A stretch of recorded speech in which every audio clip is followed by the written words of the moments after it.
Bonsoir à tous, bienvenue dans le JTVR, quand les institutions du Fénois décident de s'engager dans une démarche RSE. Tri des déchets, bien-être du personnel, tout cela pour mieux servir le Fénois. Ce soir, seconde partie de notre visite de la CPS. Nous parlons de leur projet juste après le générique.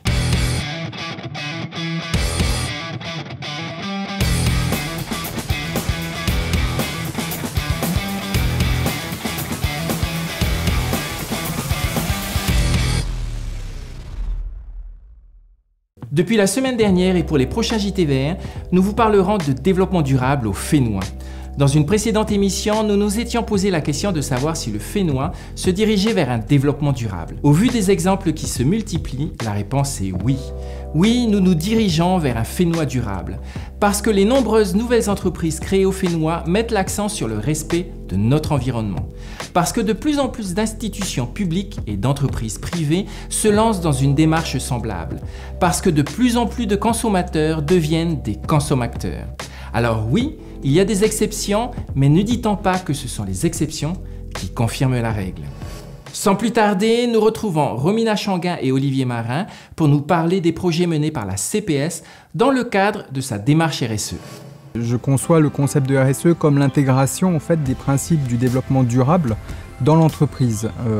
C'est-à-dire, on va essayer de faire en sorte que l'entreprise, quand elle se développe dans son volet économique, elle fasse attention à deux autres piliers, en plus du volet économique bien sûr, c'est d'intégrer le volet environnemental et le volet sociétal. Ces projets-là sont innovants pour certaines entreprises et nous à la CPS, nous sommes quand même une entreprise assez importante au pays et pouvoir mettre ça en place et montrer aux gens qu'on peut le faire et que nous, la CPS, on contribue au développement durable, c'est essentiel. Ensuite, sur la partie déchets, on essaie d'appliquer la méthode des 3 R, donc réduire. Ensuite, on a réutilisé, recycler et réutiliser. Par exemple, nos espaces verts, quand on fait l'élagage, la tonte, donc les déchets des espaces verts sont mis dans un coin et récupérés par la TSP.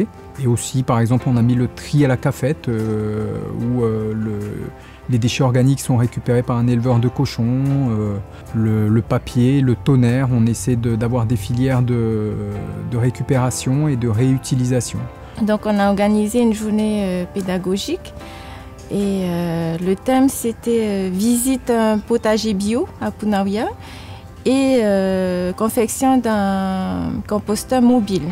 Donc c'est de permettre aux enfants de voir que le jardin, ce n'est pas seulement des fleurs, on peut y trouver des légumes et les légumes qu'ils mangent à la maison, c'est ce qu'ils trouvent dans le jardin potager et qu'eux peuvent le faire à la maison. Donc c'est pour ça qu'on est parti sur le principe d'une réalisation, une confection d'un composteur mobile. On a plusieurs projets qui sont initiés par la direction et dans l'entreprise.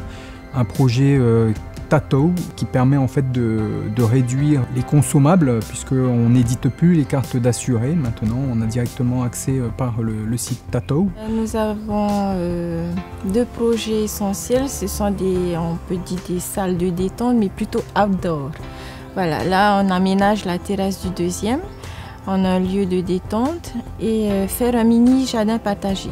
Donc ça, c'est ce qui est prévu. Mon concept, c'est un jardin évolutif. C'est-à-dire qu'aujourd'hui, on va améliorer la haie d'hibiscus, planter un peu plus de palmiers. Et plus tard, si les agents veulent faire une mini pépinière pour mettre des plantes à l'intérieur de la CPS, donc qu'on soit autonome, un plus grand jardin partagé, si les agents sont volontaires.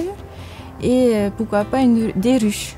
On avance et avec des petits pas, en fait, on arrive à aller à changer de trajectoire.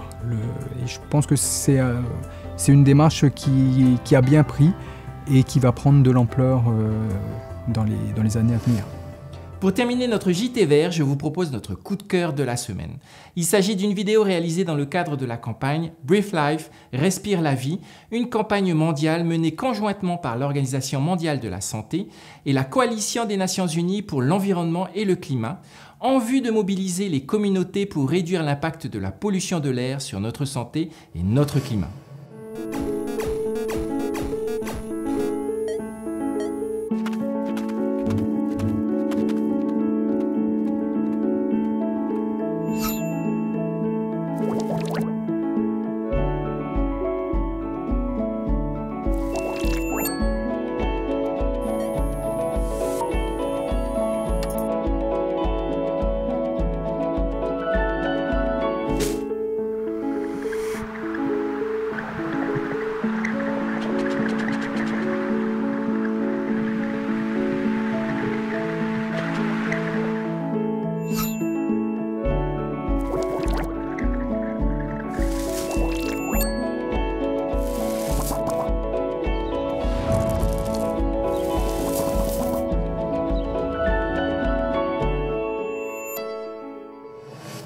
Voilà les amis, le JT Vert est maintenant terminé.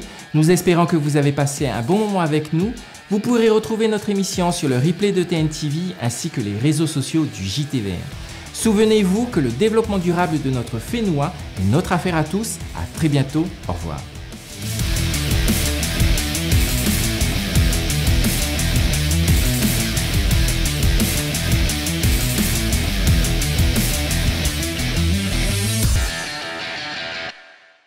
Prochainement, dans le JT Vert, connaissez-vous l'ADEME, l'Agence de l'environnement et de la maîtrise de l'énergie? Dimanche prochain, découvrez cet établissement public national dont la mission est de mettre en œuvre des projets dans les domaines de l'environnement, de l'énergie et du développement durable. C'est prochainement dans le JT Vert.